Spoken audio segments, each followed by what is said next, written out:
السلام علیکم ورحمۃ اللہ وبرکاتہ۔ آپ سب کو میں اپنے چینل پر خوش آمدید کہتی ہوں۔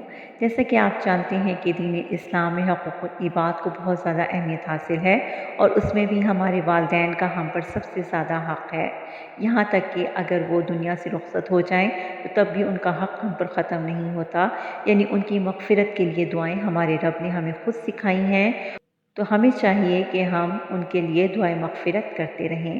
تو آئیے یہ قرآنی دعائیں جو ہمارے رب نے ہمیں خود سکھائی ہیں انہیں پڑھ لیتے ہیں۔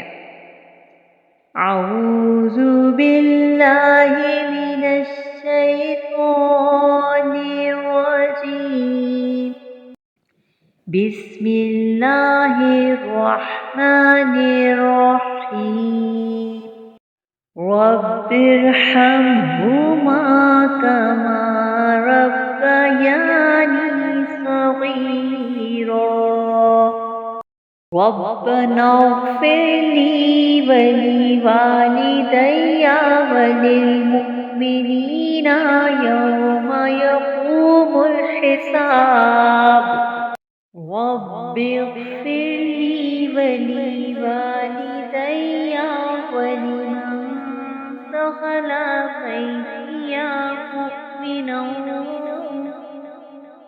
مؤمنا وللمؤمنین والمؤمنات